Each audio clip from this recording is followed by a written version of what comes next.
Hey everybody, it's Trags, and this week on episode 3 of JungleRoar, a Cincy football podcast, we'll talk about the first impressions of training camp as the Bengals prepare this week to put on the pads for the very first time in training camp. Today, I welcome Jason Marcum of CincyJungle and CincyJungle.com on SB Nation. He is the site manager for CincyJungle and also a Sea of Blue for you UK fans out there, writer for SB Nation. Follow Jason at Marcum89 on Twitter. I get all that right, Jason? Yes, sir. Thanks for having me on. It is our pleasure. You do tremendous work on CincyJungle. Obviously, Bengal fans are very, very familiar with not only you, but your site and the work you guys, the great work you guys put out. Let's get right to it. Joe Burrow has made his debut in the 2021 Bengals training camp, which opened last week outside Paul Brown Stadium. And I think his arm definitely looks stronger for all the talk that there has been of him working on his mechanics, working on his release, and trying to get the ball downfield with more authority. I think that's worked out. I think it's just for him a matter of the timing, getting used to some of the new receivers, like the first round pick Ja'Marr Chase, kind of get into a rhythm of offense, which really, frankly, has not been there in the first several days of training camp. Yeah, they've struggled to find some offensive identity since Zach Taylor's got there. I mean, they went from Andy Dalton to now Burrow, and just as they were kind of starting to find some rhythm last season, he gets hurt, misses the rest of the year.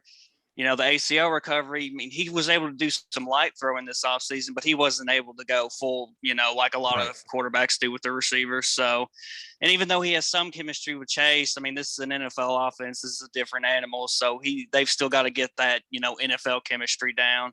And, the Bengals, they did go out and spend a lot of money on the defense. They got Chidobe Awuzie and Mike Hilton, two really nice corners. The early reviews, and Trey Waynes is back. He missed all of last season with a pec injury. So those three guys, those are, going to be three of their better defenders. And so far, it sounds like they're locking they're locking the guys down. And I saw today Burrow threw an interception, I think, to Jermaine Pratt. That's a guy they really believe can take a big step forward in this defense now that he's had a few years in the system. So it's definitely been run by the defense so far in training camp, but I'm not too worried about it right now. I mean, we were just talking earlier, Patrick Mahomes, arguably the best quarterback in the NFL. Yeah. He threw 3 picks today. So you just can't worry too much about early training camp woes when, they're still installing new plays in the offense, new red zone plays. They really want to expand the playbook this year with Burrow, and they're putting a lot on his, shoulders. And he's having some interceptions early on, but let's wait and see how it goes once the preseason starts before we worry a little. I would absolutely agree with that. Speaking with Jason Marcum of CincyJungle, you can follow his work on SB Nation at CincyJungle.com. That Jermaine Pratt interception happened right in front of me. I was on the sideline, and you could tell what Pratt was doing. He undercut the route, which is a great read, a great job by him. That's what he's supposed to do. But I learned this covering Tom Brady with the Patriots up in New England for, over 20 years.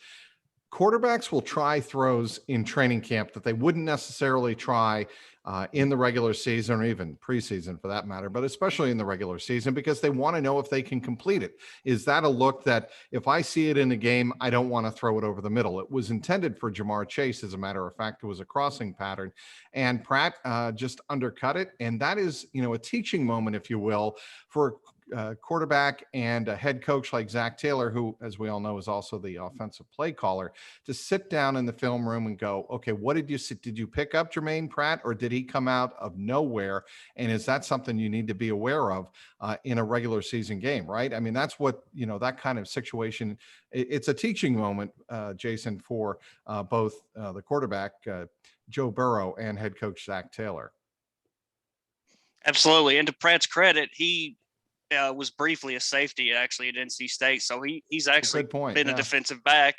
They drafted him, really thinking he could be the new version, the new NFL standard at linebacker, guys that, they're decent tacklers, but really they're great in coverage, because your middle linebacker now, he has to He has to be all over the field. He has to be able to drop in coverage. And that's another thing, we, know that the Bengals have had their struggles with the linebacking core over the last 4 to 5 seasons, right? I mean, that was even at the end of the Marvin Lewis era, they had trouble with their linebacking core in terms of their ability of getting enough guys to be able to cover. I saw it in New England again, up close and personal. They had their issues when teams would attack them, especially Kansas City and Patrick Mahomes, when they would attack the New England defense. It was on the edges. They had trouble finding linebackers who could cover off the edge. And, probably the same thing around many other teams in the NFL.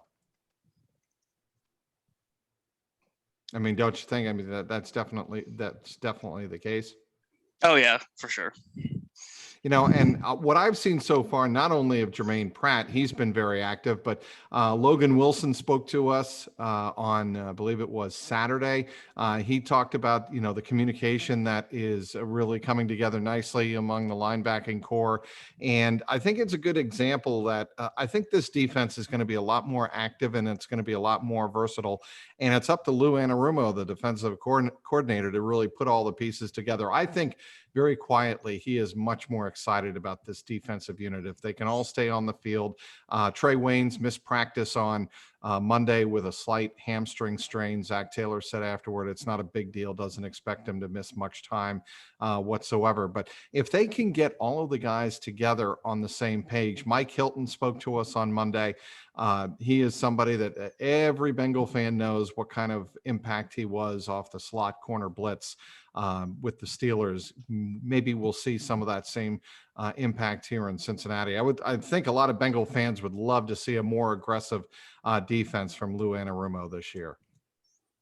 Absolutely. And that's a big reason they got Mike Hilton from the Steelers. He's been a key player for them, and they've usually had great defenses since he's been there. He's very vocal. One of the early storylines in camp has been how vocal he's been and how he's become a leader already in that defense and how they've got better chemistry, better communication so far. And they're even trash talking the offense so far. Yeah, that's something. Go ahead. I was going to say that defense has not been able to trash talk much at all. So, but they've earned the right to so far. They're shutting down the offense. That is something that Zach Taylor noted on Monday after practice. He said from the beginning of practice to the very end, the defense set the tone. I thought there was a great moment early on. It was 7-on-7s, but still an important teaching moment for a rookie in Jamar Chase. He caught a pass out in the right flat from Joe Burrow. And as soon as he turned, there was Jesse Bates ready there to strip the ball. And as a matter of fact, I believe it was Jermaine Pratt or somebody else picked it up and returned it for what would have been an easy 6 points defensively. And he said, I asked Zach Taylor about that. And I said, isn't that a great way to really start a tone with your defense throughout practice? And he said, that's what we're looking for. Really all season long. We want our defense to go into games ready to set a tone and be more aggressive and take the ball away. Everybody and their brother knows how much trouble the Bengals had last year generating not only points off their defense, but just generating turnovers from their defense. And that's something that has to improve in 2021. And, we need to give some credit to Lou Anarumo. I mean, he's been a career secondary coach, and he just became a defensive coordinator when Zach Taylor got here. So he's adjusting too. He's learning too. Even though he's in his 50s, he's still learning how to be a defensive play caller, what works, what doesn't work. And he's had some nice stretches, especially last year. And right now it's looking like he's really getting it down with this defense now that he has more pieces, not just Jesse Bates. Well, right. And the other thing I would tell you and tell Bengal fans is you can tell early on here in camp that the Bengals defense is doing a much better job of swarming to the football, swarming to the ball carrier. And there's been a lot of talk so far about what Mike Hilton has brought over from Pittsburgh, the loaf stat, as it were, making sure that everybody is going full speed at all times. When they identify where the ball is on the field after the pass has been completed or the run has been underway, is everybody on defense swarming to the ball. Now, that doesn't mean over pursuing, right, Jason? It just means that everybody is in full go towards the ball and not jogging and assuming anything.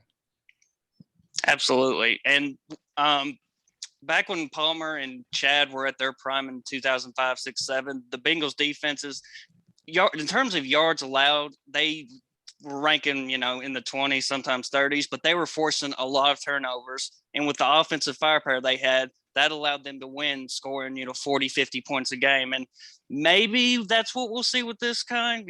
They're playing really aggressive early on. They're not just going for turnovers, but I think I saw today they forced like 2 turnovers within They like did. a 3-4 play stretch. So, with the offensive firepower the Bengals have, if they get it going, maybe we'll see them winning games like 40-30. Well, if they do that, Jason, speaking with Jason Marcum of CincyJungle on SB Nation, follow Jason at Marcum89 on Twitter. If they're able to do that, Jason, they're going to take a lot of pressure off the offense. I mean, ideally, when people ask me about complementary football and that type of football that championship teams really embrace and do a good job of following that formula, it is about the offense staying on the field a good while and converting third downs, and the defense getting off the field on third downs. Both of those categories, the Bengals in the first 2 years of Zach Taylor have been in the bottom third of the AFC. That's got to improve. Yeah, and ironically, those were 2 areas they did really good in last season, and their 2 biggest wins against the Titans and the Steelers. Yep. Those were games they got turnovers, they got 3 and outs consistently, and they produced enough points. And even without Burrow against the Steelers, they won because of their defense. Well, and the other thing I'd tell you, and I don't know if you agree with this or not, but that Pittsburgh game to me, with Ryan Finley and all of the kind of weird things that happen. The Bengals get up 17-0 at halftime. Steelers come out hot out of the locker room, and then the Bengals able to stem the tide. It just had some weird ups and downs to it. Obviously, the highlight was Von Bell, decking Juju Smith-Schuster near midfield. That really set a tone. But the best game of the year to me all around was the Tennessee game, because you beat up a Super Bowl caliber team on your home field. Both sides of the line of scrimmage really did a great job, and they got some breaks. They got a turnover, as we've been talking about turnovers. They got a turnover in the red zone off Ryan Tannehill, if you remember, in that first quarter, and they had a Stephen Gostkowski missed field goal on a makeable 50-yarder. The wind wasn't really howling that day, but they forced a missed field goal, and he got an interception early in that game, and it really turned the tide. Yeah, and you bring up another good point about kicker. They had so many games last year where their kicker just killed them. It killed momentum, and they took Evan McPherson. He was the only kicker drafted this year, and it went in the 5th round. They really expect him to be maybe their best kicker since Shane Graham. And if you can get more consistency there, then you're going to, again, take more pressure off your defense. You're not going to, miss a 40-yarder and put them right back on the field. And that will really help that defense more. Jason, there has not been a subject that I've tweeted about, that I've reported on, that I've talked to other people about, whether it's online or offline, that has generated more interest in Bengalldom than the kicking position this year. And there are people who tell me, and there's some logical explanation to this. After what happened with Jake Bailey, there is no way Evan McPherson is not making the team, barring a complete meltdown, which has not happened so far. He went 5 of 6 on Monday. He had made good from 28, 32, 35, 39, and 42. He missed a 46-yarder, and his only other miss of camp was from 60 in that in-stadium practice on Saturday at Paul Brown. You agree with that this is Evan McPherson's job to lose? Oh, absolutely. And people forget Jake Elliott did have a complete meltdown. I mean, at this point in camp, he was already starting to have his meltdown, and that there was no choice to cut him and keep Randy Bullock, who at that point in his career had some nice moments. He'd proven a lot more at that point than Austin Seibert has. So it's just no comparison for now. I mean, as long as McPherson goes out there and keeps producing, he'll be fine. Yeah, and go ahead. Oh, I was going to say, even Marvin Lewis, when they cut Jake Elliott, he said if it had just been close, if he'd just shown a little more consistency, they would have kept the rookie over Bullock. But he did nothing. It was like everyone that watched it was like, they have to keep Bullock. I said Jake Bailey, right? I meant Jake Jake Elliott. Elliott, yeah. Yes, I did mean Jake Elliott. Sorry about that. Want to No. make sure we are as accurate as possible here on Jungle Roar, a Cincy football podcast.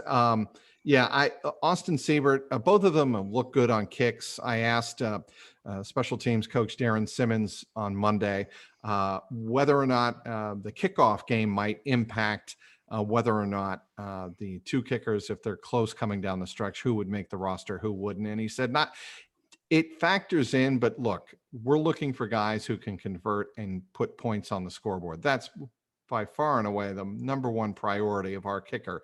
And that tells me that if Evan McPherson can stay on the field and not show signs of nerves and kick outdoors, which is another thing Darren Simmons brought up to me on Monday. You know, we play in Baltimore, we play in Pittsburgh, they play in Cleveland in December. Those are all big factors, right? Absolutely. And you mentioned Darren Simmons. His special teams are consistently among the best, especially his coverage units. That's why Zach Taylor, if he knows McPherson's kicks are short, he knows Darren Simmons' coverage units are going to be on it. And so he doesn't have it. He's not going to be worried about those kickoffs being a little short. Let me bring up a possibility. I don't think this is going to happen because I think the Bengals' first half of the season shapes up very favorably in terms of their schedule. They have obviously Minnesota right out of the gate and Mike Zimmer's club at Paul Brown Stadium. Then they have Chicago, which I still think is a very winnable game. Maybe Andy Dalton again, obviously at quarterback, and maybe we'll see the rookie out of Ohio State there, Justin Fields. I don't know. I think it'll probably be Andy Dalton at that stage of the season. Then they have a game at Pittsburgh. I think Pittsburgh this year is going to be down.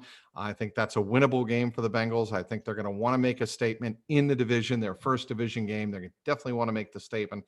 Then they've got Jacksonville on that Thursday night, the Ring of Honor game. That's going, and the 40th anniversary of the 81 team is going to be honored before that game, or halftime, I forget. But it's going to be honored that night as well. They should win that game as well. The point is, I think they're going to get off to a good start. If they do not get off to a good start, I think Darren Simmons is that coach in waiting if they were ever to pull the plug on Zach Taylor. Absolutely. Yeah. And like you said, with the start they have to come out of that with at the very least 2-2.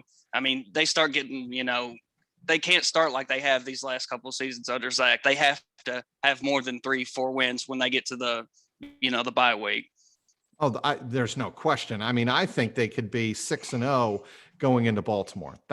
I'm up, and maybe people listening to this are saying, "Are you nuts?" But if they beat Pittsburgh at Pittsburgh, that's the linchpin to the first half of the season for me, right? If they can win that game, the other games on the schedule are very winnable. And they have a game at Detroit, I believe it is. They have another home game, and then they have a Jet game in New York, I believe, right before they have a home game against the Browns right before the bye, and then I believe they have the Jets somewhere in there before that Browns game. But anyway, the first half of the season, to me, they have to go 6-2, something like that, if they want to make the second half of the season relevant. The schedule sets up perfect for them to build up their confidence and go into that second half of the season believing, maybe they can upset one of these teams. Maybe they can get them win at Cleveland or against the Ravens, or probably not Kansas City. No, but maybe the Packers. I mean, who knows what they're going to look like. That's the game. Yes, yeah. That is the other big game in the first half of the. Thank you for saying that, Jason. That's the other game in the first half of the season to me that I could see them getting blown out like they did a couple of years ago against the 49ers in week 2 after that close call at Seattle, losing Zach Taylor's first game 21-20, and they come home, and there's a lot of optimism in that game. Zach Taylor's first game at Paul Brown Stadium, and they absolutely get annihilated. And it could turn out like that, or Aaron Rodgers could still be finding his way and not yet in scorched earth mode, as a lot of people think he's going to be in going through this season for the Packers. And I think maybe the Bengals keep up with them and pull off the upset like they did, 8 years ago when they were trailing 30-14, I think it was, and won 34-30. That was that's still one of my favorite Bengal games that I remember watching remotely, watching how the Bengals came from behind and won that game. Yeah, that was definitely one of the best wins of the last decade for sure. No question. And that's one of, if I recall, one of Andy Dalton's finest hours. That and the other game has to be Seattle, right? The game they won in overtime at Paul Brown Stadium. That has to be another game that sticks out to me as, a game that nobody gave him gave him a chance when they were down against a team that had just won a Super Bowl, and they came back and won that game. Those are the kind of moments I'm waiting on this Zach Taylor Bengal team to produce. Everybody and their brother keeps bringing up, Jason, that they get a sense that Zach Taylor is like David Shula. I don't necessarily get that sense because I think this roster is much deeper. I think they have more leaders. I love Joe Burrow as a leader. Do you have a sense yet in your mind what kind of leader Joe Burrow is going to be in year number 2? Oh, he's as good as you can be. He's so committed to the game, and he's so committed to his teammates. He always wants to deflect praise. He always wants to single out his offensive linemen, his receivers, his coaches. He is the ultimate team guy, and he always brings it. What do you think is going to be the biggest question mark going into the season? Is it going to be gaining a pass rush? Is it going to be able to stop the run? What do you think it's going to be? Joe Burrow's health, his confidence that he shows in the pocket when he's throwing, or waiting for a pattern to develop deep? Can he stay in the pocket and look comfortable and make an accurate throw? What is on your mind in terms of questions that have to be answered, especially early on? It's the offensive line for sure. I mean, if the defense sucks, it just sucks. If the receivers don't step up, they just don't step up. If the offensive line sucks, Burrow gets hurt again. Now we're wondering, is he, you have a couple of major injuries to start your career off. That can, all of a sudden you're looking at a Sam Bradford type of career. And I don't believe that's going to happen to Burrow, but the offensive line has to step up. He got hit way too many times. He got lucky. He made it as far as he did without suffering any kind of significant injury. But that's the story. I mean, everything else is, it's important, but it's not going to affect the future of the franchise. This will. Right. And which leads me to my next point. Joe Mixon is the most important person on that offense, bar none, in my estimation. Because if Joe Mixon comes out and is strong and has a dominant season with Frank Pollock, the offensive line coach, who is back for the first time since 2018, when Joe Burrow had one of his best years as a NFL running back. He really responded to Frank Pollock very, very well. He's back in town, partly because of Mixon. And if Joe Mixon can have that kind of year, a dominating year, I think that can take a lot of pressure off of Joe Burrow. Absolutely. And, you listen to the outside media, it's all about Joe Burrow. It's all about those three receivers. But you talk to people around the team, it's, they believe in Joe Mixon. They believe he's going to be a big piece of this offense, and he's going to keep, much more balanced, where, Burrow's not dropping back every time the defense is just pinning the ears. They're going to have to respect Mixon. They are. And the thing I'll tell people that are watching this podcast right now that should be very excited about, Joe Mixon has a burst right now that we haven't seen since his rookie year or his second year in the NFL. He, coming off the foot injury, looks like he is running as fast and most importantly, as explosively as he ever has. And if he can do that, especially get to the outside, not only on runs, but screen passes, which Burrow has been working quite a bit with him on here early in training camp. If they can perfect that and get Burrow in space, he can be a dynamic threat in the offense.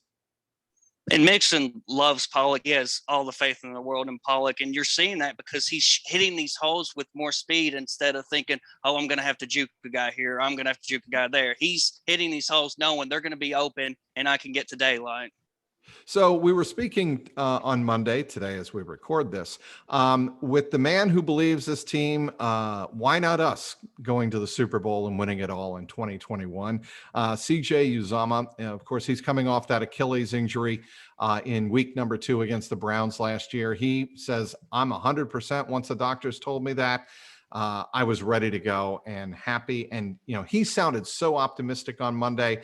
And then you put Drew Sample in there as well. He also spoke on Monday. It was tight end day at Paul Brown Stadium before practice.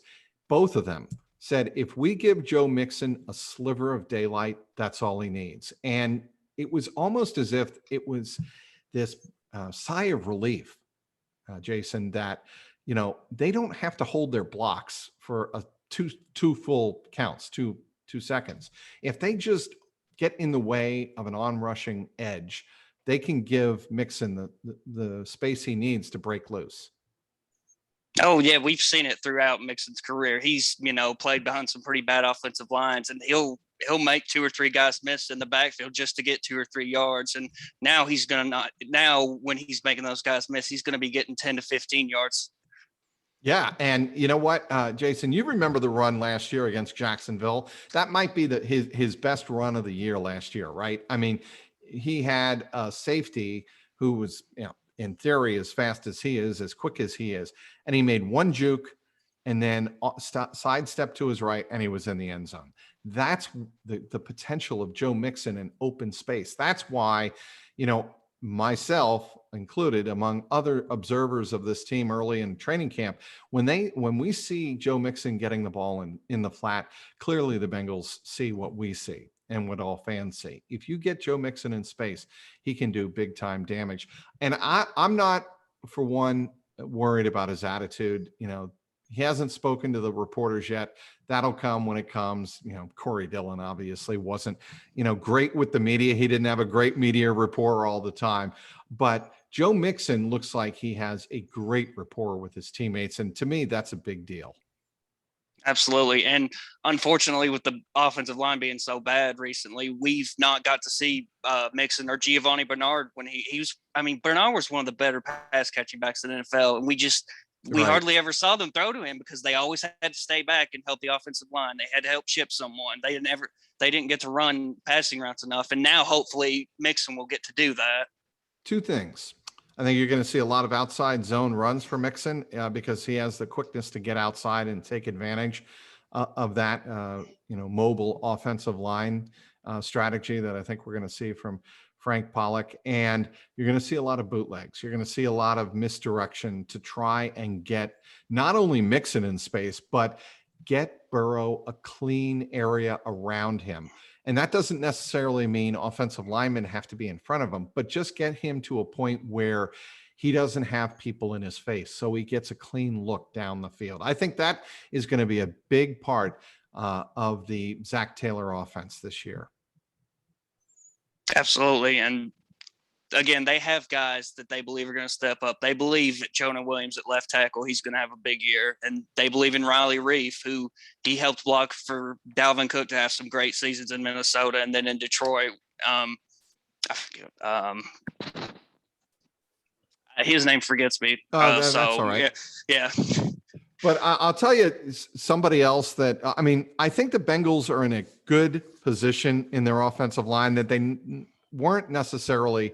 So, and granted, we haven't even begun preseason games yet. We haven't even begun pads, which begin this week at Paul Brown Stadium. But when you take a look at the interior offensive line for the Bengals, they have some options. On Monday, we saw a couple of guys that there's been a lot of talk about what will be their role on the interior offensive line for the Bengals in 2021. Michael Jordan was at left guard, and Jackson Carman, I should say, was at right guard. And of course, I think Michael Jordan has a lot to prove this year. I mean, everybody knows what happened in the Washington game. It was his man that came over Jordan and beat him, and Jordan pushes him into Joe Burrow, and Burrow's season comes to an end. Michael Jordan has a lot to prove. You agree with that? Oh, absolutely. I think this is it for him. I mean, he's questionable coaching, from Jim Turner the past couple of years. Now he's got Frank Pollock, who's widely regarded as one of the better offensive line coaches in the NFL. So this is it for him. And I'm still hoping to see something from Billy Price, the former first-round pick. Yeah, he's been taking first team snaps, but only really as a placeholder until Trey Hopkins gets back. And that Trey Hopkins has got a clean bill of health. They're just easing him in until the pads come on. You're going to see Trey Hopkins starting center. But your point again about Billy Price.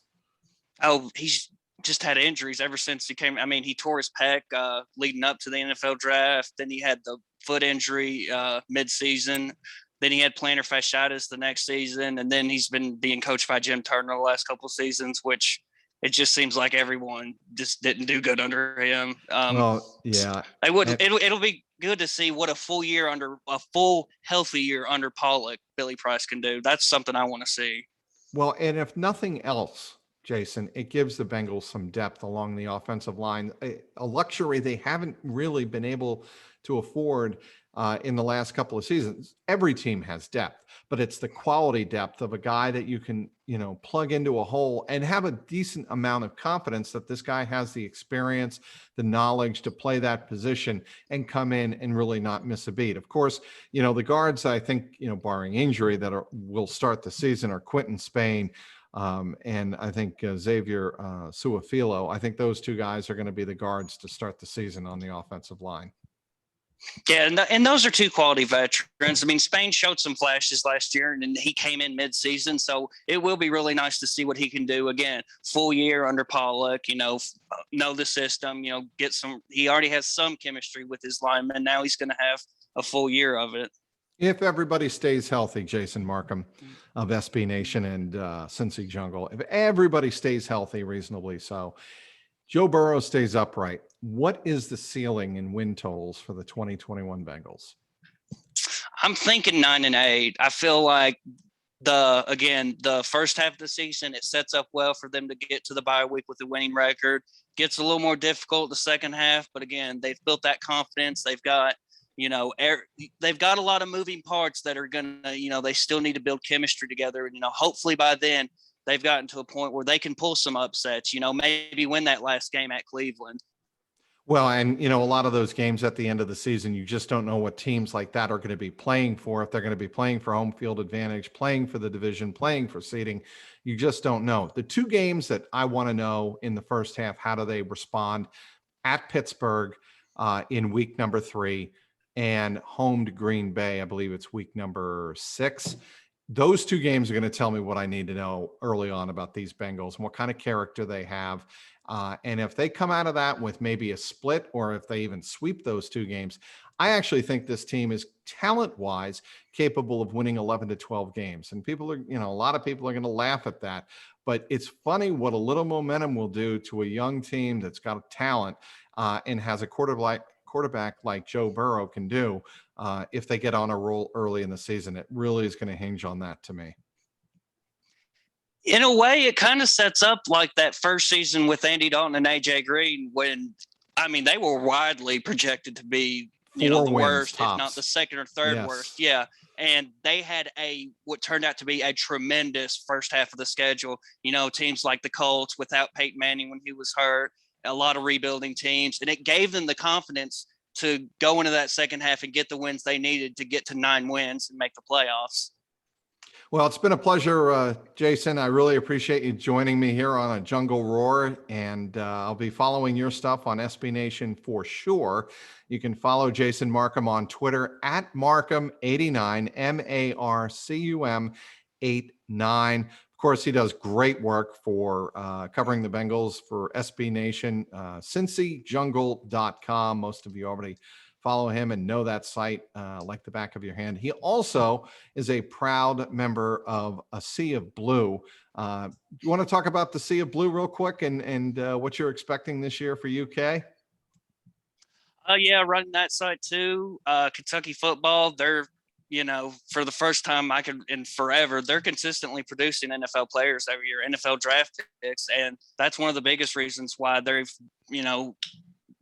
come so far in the SEC and, in a division where it's every year Florida, Georgia, and then usually teams like Tennessee and for a while South Carolina. But now they're consistently the third or even sometimes second best team in that division. So it's going to be really interesting to see. They've got a favorable schedule to, potentially contend for the top spot. It'll be, Georgia, got to get that monkey off their back. But Yeah. it should be another fun year. Should be another You, fun, thinking 7, 8 wins, maybe 9. you getting down to Commonwealth Stadium at all? Oh yeah, absolutely. Good. Saturday. How many home games they have? 6 or 7? It's normally 7. So you'll be down there for covering the Wildcats down at Commonwealth Stadium. Well, it really was a pleasure. I'll have to have you back on, Jason. Thanks for joining me. Absolutely. Thank you, sir, and have a great night. I want to thank everybody for downloading this episode of the Jungle Roar podcast. Thank our terrific guest, Jason Marcum. He writes for SB Nation, covering the Cincinnati Bengals at CincyJungle.com. I'm Mike Petraglia, and keep that jungle roar.